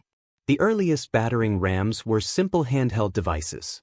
Groups of soldiers would lift a large tree trunk and repeatedly slam it against enemy defenses, relying on raw strength and momentum. Over time, however, the battering ram evolved. Engineers discovered that mounting the ram inside a wheeled frame, often covered with a protective roof to shield the crew from arrows and boiling liquids, transformed it from a basic tool into a fearsome siege weapon. The Assyrians, masters of siege warfare, turned battering rams into instruments of psychological warfare. Their siege towers combined rams with elevated archer platforms, allowing them to destroy city gates while simultaneously keeping defenders under constant attack. Relief carvings from Nineveh depict rams fitted with pointed iron heads advancing toward the gates of rebellious cities like slow-moving machines of destruction. And they were not limited to attacking gates. Battering rams were frequently used to break through weak sections of walls, destroy watchtowers, and bring down fortified entrances altogether. Their appearance carried a clear message: surrender or watch your defenses collapse. The Greeks improved the design. The Romans perfected it. Roman engineers constructed enormous battering rams known as ares, the Latin word for ram. These massive weapons were suspended by chains or ropes within huge protective siege shelters. Some were so large that they required dozens of men to operate effectively. The steady rhythm of their swinging beams was said to sound like thunder striking stone. Despite their tremendous power, battering rams demanded coordination and discipline. Operators had to maintain a synchronized motion while protecting the machine from burning projectiles, heavy stones, and every kind of unpleasant substance thrown down from above. A stationary ram was a vulnerable ram. But when a battering ram gained momentum, real momentum, it became incredibly difficult to stop. Wooden force against human-built masonry. It was ancient physics turned into a weapon. And it was only the beginning of how military engineers learned to make even the strongest walls tremble. If the battering ram was the brute force of siege warfare, the catapult was its strategist. Where rams attacked from close range, catapults struck from a distance, launching not only stones but also fear itself. They were the first true artillery weapons in military history. And they transformed siege warfare by using the principles of physics in ways that seemed almost magical to their enemies. The earliest catapults appeared in the Greek world around the 4th century BC, created by innovative minds seeking to increase range and power on the battlefield. Dionysius I of Syracuse, a ruler known for investing heavily in military technology, commissioned the first torsion-powered catapults. These machines used tightly twisted bundles of sinew or hair as tension springs. They were not simply oversized slingshots. They were carefully engineered instruments designed for siege warfare. The brilliance of the design was found in its mechanics. Engineers discovered that tightly twisting ropes, often made from animal sinew, allowed them to store enormous amounts of potential energy. Once released, that energy could launch stones, javelins, or even burning projectiles across hundreds of meters. Two major varieties developed rapidly. The ballista fired large bolts much like a giant crossbow, while stone-throwing catapults launched heavy rocks over walls or directly into defensive structures. Then came the Roman engineers, who had a talent for improving Greek inventions. They developed catapults that could be dismantled, transported on carts, and assembled again near the battlefield. These became portable siege engines for professional armies. Some Roman models were capable of launching 60-pound stones at remarkable speeds, powerful enough to break wooden gates, damage battlements, and sometimes strike unfortunate soldiers caught in their path. Catapults were not used solely for destruction. They also served as powerful psychological tools. Ancient commanders occasionally used them to deliver messages, sometimes in a very literal sense. Corpses were thrown over walls to spread fear and disease. Severed heads were launched into besieged cities to weaken morale. In one particularly disturbing example, infected bodies were hurled into enemy territory, representing one of the earliest recorded forms of biological warfare. Despite their effectiveness, catapults had limitations. They were large, required experienced operators, and could become ineffective on difficult terrain. Yet when properly positioned, they allowed armies to pound a city from a relatively safe distance. For the first time in history, cities realized that thick stone walls no longer needed to resist only rams and ladders. They also had to survive attacks from above, because destruction could now arrive through the air. If the catapult was an impressive invention, the trebuchet was a masterpiece. Massive, creaking, and intimidating, it became the unquestioned ruler of medieval siege warfare. When a trebuchet appeared outside a city, it was more than a weapon. It was a declaration. It announced that even the strongest walls were vulnerable. Unlike catapults that relied on stored tension, the trebuchet depended on gravity. Its design was based on a simple concept: a long swinging arm attached to a strong frame, with a heavy counterweight on one end and a sling on the other. Raise the weight, release it, and the arm would rotate rapidly, sending its payload soaring in a high arc over enemy defenses. The result was controlled destruction that was reliable, accurate, and devastating. The roots of the trebuchet reach back to early traction versions used in China as far back as the 4th century BCE, where teams of people provided the force instead of counterweights. The counterweight trebuchet, however, was the design that transformed siege warfare throughout Europe and the Islamic world. It appeared during the 12th century, possibly arriving through Byzantine or Muslim influence. Once introduced, it spread rapidly through castles, kingdoms, and crusading armies. Its power was extraordinary. A well-constructed trebuchet could throw projectiles weighing 300 pounds over distances exceeding 300 meters. Huge stones would slam into towers, break sections of wall, and crush the confidence of defenders. But the true advantage was its trajectory. Unlike many catapults, trebuchets could launch projectiles over walls with remarkable precision. This allowed them to strike courtyards, barracks, storage areas, and supply centers hidden behind the defenses. And stones were only part of the arsenal. Trebuchets launched diseased animals, burning pitch, containers of lime intended to blind defenders, and even written messages or insults attached to rocks. One famous story from the siege of Stirling Castle in Scotland describes a trebuchet known as Warwolf. It was so enormous that the defenders surrendered before it was used. According to the account, the king refused their surrender until he had the opportunity to test the machine. For all its destructive capability, the trebuchet had drawbacks. Construction could take hours or even days. Reloading was slow, and operation required skilled engineers. Nevertheless, no other siege weapon combined range, impact, and psychological pressure so effectively. It was the medieval equivalent of a giant hammer descending from the sky. And whenever that counterweight dropped, entire cities waited anxiously for the result. While catapults attacked from a distance and battering rams focused on gates, siege towers offered a far more direct solution. They moved straight toward enemy walls and delivered attackers directly onto them. Imagine a towering wooden structure mounted on wheels, protected by wet hides to reduce the risk of fire and filled with archers and spearmen. That was the siege tower, an ancient combination of armored transport and mobile fortress. When one began rolling toward, were anything but subtle. They were massive, highly visible, and extremely effective when conditions favored them. The Assyrians may have introduced some of the earliest versions during the 9th century BCE, but the Greeks and later Hellenistic kingdoms pushed the concept to extraordinary levels.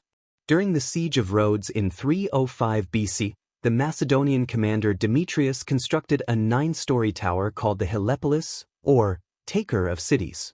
Standing more than 100 feet tall, covered with iron plating, and equipped with catapults, it required thousands of men to move. Eventually, it collapsed under its own immense weight. Yet its ambition remained unmatched. The reasoning behind siege towers was straightforward. Defensive walls were effective only if attackers could not cross them. Siege towers removed that advantage by providing elevated platforms from which soldiers could move directly onto the battlements, avoiding gates and reducing dependence on ladders. Archers stationed on upper levels could fire down at defenders, while troops below prepared to cross onto the walls. However, these structures were far from invulnerable. They moved slowly, struggled in muddy conditions, and became obvious targets for defenders armed with fire arrows, rolling stones, and engineered obstacles. Experienced defenders dug ditches, flooded moats, or built additional defensive barriers known as counterscarp defenses specifically to prevent towers from reaching the walls. Yet when siege towers succeeded, their impact was dramatic. A breach in a wall was dangerous enough, but seeing enemy troops suddenly appear on your own battlements created immediate confusion and panic. Siege towers changed warfare from a simple contest of force into a battle for elevation and position. They turned height into both an advantage and a risk. And once the gangplank dropped from tower to wall, the conflict became a brutal hand-to-hand struggle. While battering rams crashed against gates and trebuchets launched projectiles through the air, some of the most effective siege tactics took place out of sight beneath the ground. Siege tunneling, also known as sapping, was the practice of defeating a city by removing the support beneath its walls. The concept was ancient and remarkably effective. Attackers dug tunnels beneath defensive walls, supported the passage with wooden beams, and then set those supports on fire. Once the beams burned away, the tunnel collapsed, bringing part of the wall's foundation down with it. A fortress that appeared secure one moment could suddenly lose an entire section of its defenses the next. This technique lacked the visual spectacle of giant siege engines or dramatic bombardments. There were no towering machines or thunderous impacts. Yet tunneling became one of the most dangerous methods in siege warfare because it worked quietly and often without warning. The Assyrians practiced early forms of sapping, but the technique reached a higher level among the Greeks, Persians, and later medieval European armies. During the siege of Plataea in 429 BCE, the Spartans attempted to tunnel beneath the city walls. The defenders responded by digging counter-tunnels of their own and intercepting the attackers underground, turning the struggle beneath the earth into a deadly and chaotic confrontation. This defensive method became known as counter-mining, adding a dark and unsettling dimension to siege warfare. Picture soldiers digging through complete darkness, deep beneath the ground, carefully listening for the sound of enemy tools striking earth. The instant they detected digging, they rushed to intercept, often leading to brutal, confined battles fought by torchlight using knives, picks, and shovels. There was little honor in these encounters, only fear, suffocation, and endless dirt. However, when undermining succeeded, the consequences were devastating. One of the most famous examples occurred in 1215 during the siege of Rochester Castle in England. The forces of King John dug beneath the southern wall, filled the tunnel with pig fat, and set it on fire. The support beams failed, causing the tower above to collapse completely. The defenders were shocked, and not long afterward, they surrendered. By the 13th century, siege engineers had become highly skilled specialists. They could identify weak foundations, understand soil conditions, and plan structural collapses with remarkable accuracy. In many ways, they combined the roles of geologists and demolition experts. Although tunneling demanded time, manpower, and considerable risk, it demonstrated an important reality of siege warfare. If you could not climb over a wall and could not break through it directly, you could always destroy it from beneath. Not all of the intensity of siege warfare came from the attackers. For every battering ram constructed and every siege tower advanced, defenders developed their own deadly methods. Some of those methods involved fire. Among the most feared defensive weapons was Greek fire. Developed by the Byzantine Empire around the 7th century CE, Greek fire was a mysterious substance similar to napalm. It could stick to ships, walls, and even human flesh, continuing to burn even when exposed to water. Whether sprayed through siphons or launched in clay containers, it created chaos wherever it landed. Even today, historians do not know its exact composition. The formula was guarded so carefully that it disappeared along with the empire itself. Yet its reputation survived. Entire fleets could be transformed into burning wrecks within a matter of minutes. That was only one example. More common defensive measures relied on boiling liquids. Defenders poured boiling water, oil, or heated sand through murder holes, openings built into gateways and towers that allowed attacks directly onto enemies below. Oil was especially feared because, unlike water, it stuck to skin, clothing, and armor. Once ignited, it became extremely difficult to escape. Imagine scaling a siege ladder only to be met by flames that could not easily be extinguished.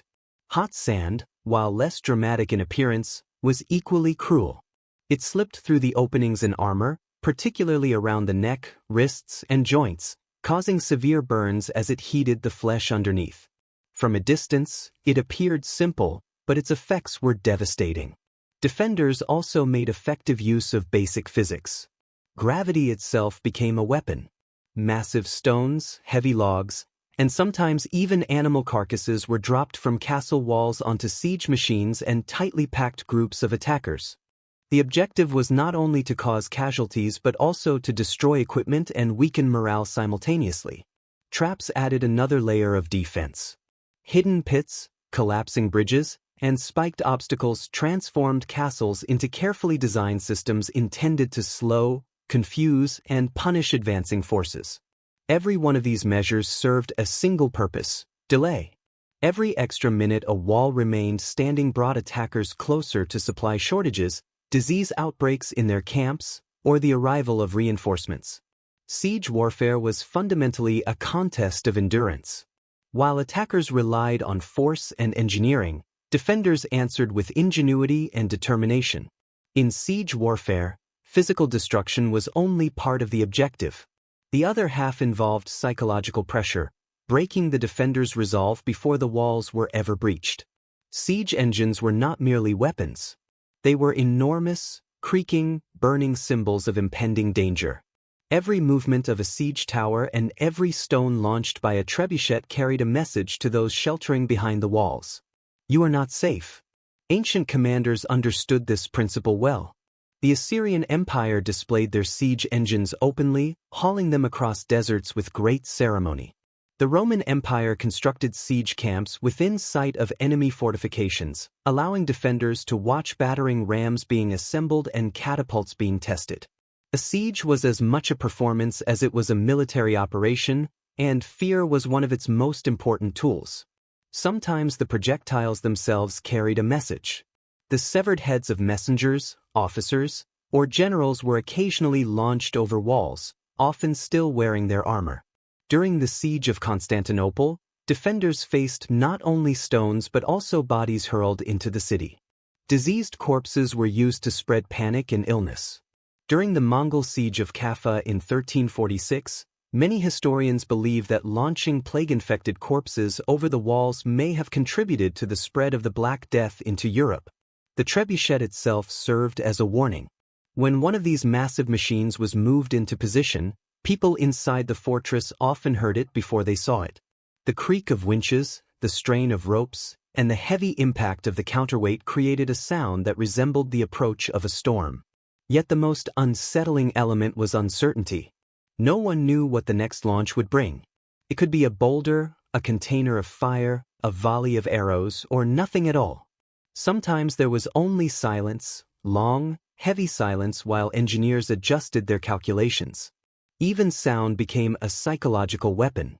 The steady pounding of a battering ram or the sudden quiet before an attack could leave defenders constantly anxious and exhausted. For commanders, the ultimate objective was despair. They wanted the enemy to believe resistance was hopeless, that their walls would inevitably fall, and that victory for the attackers was unavoidable. Once that mental barrier finally broke, gates often opened without further resistance. Because in siege warfare, the mind sometimes collapsed before the walls did. As gunpowder transformed warfare during the late medieval period, the era of traditional siege engines gradually came to an end. Their influence, however, did not disappear. Instead, it adapted to a new age. The arrival of cannons changed military engineering forever. A single accurately placed cannon shot could accomplish in seconds what a trebuchet might require hours to achieve. Stone walls that had once seemed invincible suddenly became vulnerable. By the 15th century, many of Europe's great castles were falling apart, not because of tunnels or fire, but because iron cannonballs smashed through their defenses. Siege warfare entered a new phase, one defined by explosions, destruction, and overwhelming noise. Even so, the principles established by ancient siege engineers remained relevant. Modern artillery still owes much to the catapult and trebuchet. Every ballistic missile and long-range artillery system reflects the same basic challenge. How do you destroy something designed to resist destruction from a distance? Concepts such as physics, trajectory, tension, and force were explored and refined centuries before gunpowder became dominant. Modern military psychology also traces its roots back to ancient siege warfare. Strategies focused on shock, overwhelming force, and visible displays of power have clear connections to earlier tactics. Those towering siege machines advancing toward city walls with banners flying were the original form of shock and awe. Their purpose was never simply to breach defenses. Their purpose was to break the spirit of those inside. Their legacy remains visible today. At Masada, Roman siege ramps still mark the desert landscape. At Constantinople, multiple layers of fortifications resisted countless attacks for centuries before cannon fire finally overcame them. Across Europe, castles with round towers and angled bastions reveal a constant effort to adapt to new threats and survive future sieges. And even in an age dominated by drones and satellite-guided weapons, siege warfare has not truly disappeared. It has simply changed form. Cities can still be surrounded. Defenders can still be isolated. Modern walls may be firewalls, blockades, or information restrictions rather than stone fortifications. Yet the core principle remains unchanged. Someone wants to get in. Someone else is determined to keep them out. And both sides are prepared to wait, strengthen their position, and push through obstacles to achieve victory. The battering rams have disappeared from the battlefield. The trebuchets now belong in museums. Yet the core idea of siege warfare remains very much alive, and its power to cause destruction is as strong as ever.